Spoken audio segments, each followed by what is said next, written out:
Bridgestone वाला रखो ना। कौन सा MRF का है क्या? ये क्या, ये अच्छा है ना? वही तो मैं बोल रहा हूँ, ये MRF का ये वाला है। हाँ तो ये अच्छा है ना, यही है। वो वाला 2008 का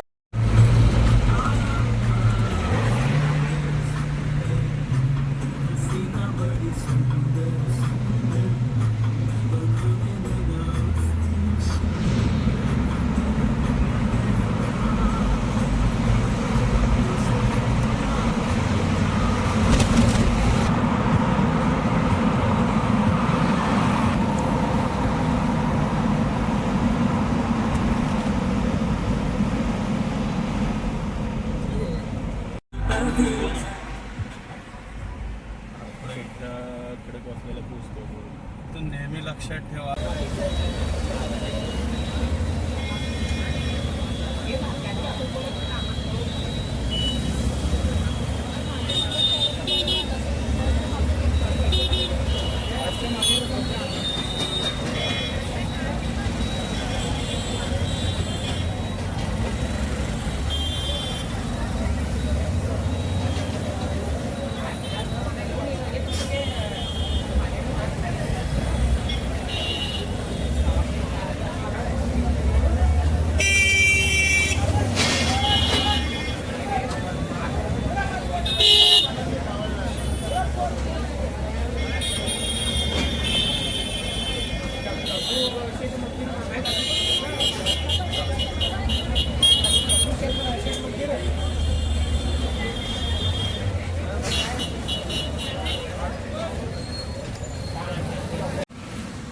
टायर चेंज करायचा डिसिजन घेतलेला आहे.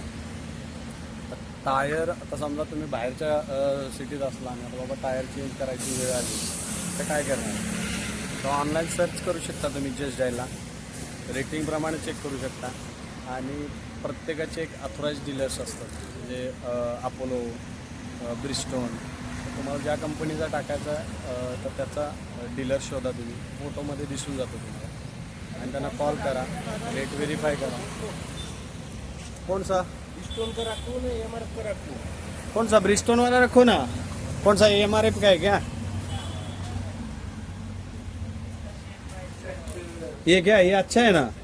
वही तो मैं बोल रहा हूँ, ये MRF का ये वाला है। हाँ तो ये अच्छा है ना, यही है. वो वाला 2008 का टायर है वो। हाँ तो ये रख दो स्टेपनी के लिए. ते दादा मस्त सांगतात, तर काय लोक अनुभवी माणसं असतात. इसका टायर है ये आगे चल रहा है। हाँ तो वो नया वाला है ना, वो स्टेपनी में रख दो. स्टेपनीला पण टायर व्यवस्थित ठेवणं गरजेचं आहे, नाहीतर मग परत प्रॉब्लेम होतो. चला मग टायर चेंज करूयात. चेंज झाल्यानंतर तुम्हाला दाखवतो.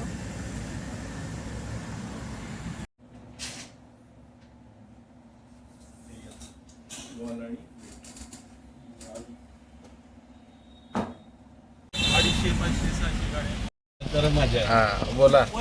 भयानक पाऊस चालू आहे बघा नगर रोडला. एक तर पहिलं पुण्यातनं ट्रॅफिकचं परेशानी, आणि त्यामध्ये पाऊस बघत आहात, भयानक पाऊस आहे. म्हणजे मला तरी वाटतंय की ढगफुटीच झालेली आहे. नेहमी काय सांगत असतो मी की वायपरचं सुद्धा मध्ये मी तुम्हाला सांगितलेलं आहे, पाणी वगैरे व्यवस्थित ठेवा, वायपर नेहमी तयार ठेवा.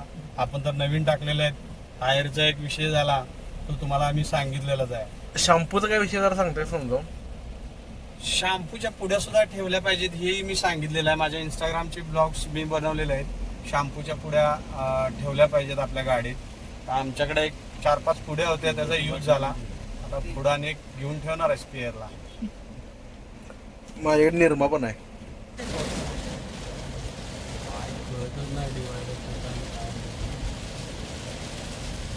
जबरदस्त पाऊस आहे बघा. अशा पद्धतीने इंडिकेटर लावायचा आणि सुसाट एक्सप्रेस करायची बिंदास, डरने का नाही. हे बघा पुढची पण इनोवा आहे, कशा पद्धतीनं चालल्या गाडी. आणि आम्ही पण पुढे जाऊन थांबणार आहे, कारण इथं स्टॉपेज नाहीये. असल्या पावसात थोडस तुम्हाला थांबलं पाहिजे. साईडला कारण की कसं आहे, पावसामध्ये खड्डे लक्ष देत नाही.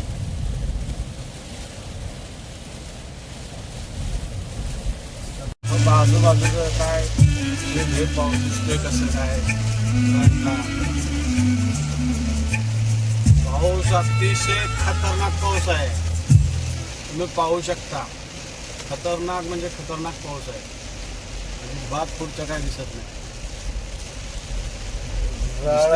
संगडच काढल्यात पावसाने.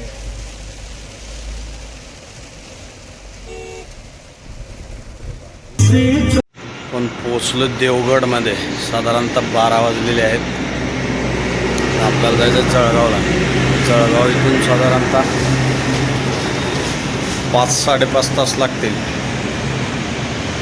देवगडला दत्ताचं मंदिर आहे. मी इंस्टाला ब्लॉगला टाकलेला आहे. बघूया परत एकदा आल्यावर पूर्ण आपण त्याचा ब्लॉग बनवू. इथं चहाची दुकानं उघडी असतात नेहमी कधी आलं तर. औरंगाबाद रोडला मला बोर्ड दाखवतो. तो भाई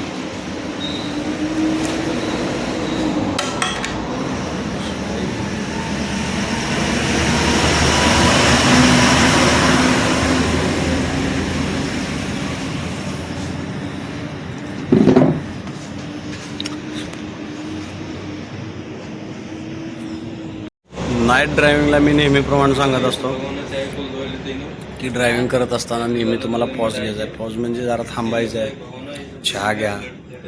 काय लोकांना चहा घेतल्यावर ॲसिडिटी होती, पण ठीक आहे, चूळ भरा, थोडंसं पाणी प्या, थोडा स्टॉप घ्या, जरा हालचाल करा हातपाय. म्हणजे काय होतं, कंटिन्यू आपण ड्रायव्हिंग करत असलो ना नाईटला तर झोप म्हणण्यापेक्षा कसं काय होतं माहिती आहे का, कंटिन्यू ड्रायव्हिंग करताना मग आपलं ते रोड बघून कंटिन्यू त्या झोनमध्ये गेल्यानंतर कधीतरी झोप येण्याची शक्यता असते.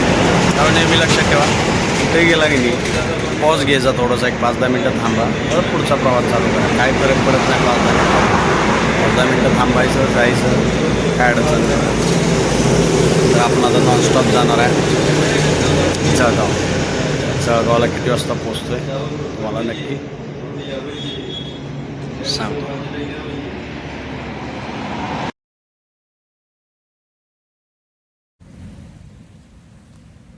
नमस्कार मित्रांनो, सुप्रभात.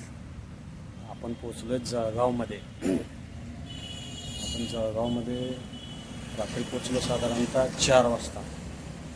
आज बघूया कुठे कुठे जायला भेटते, काय पुढचा प्रवास पाहूया.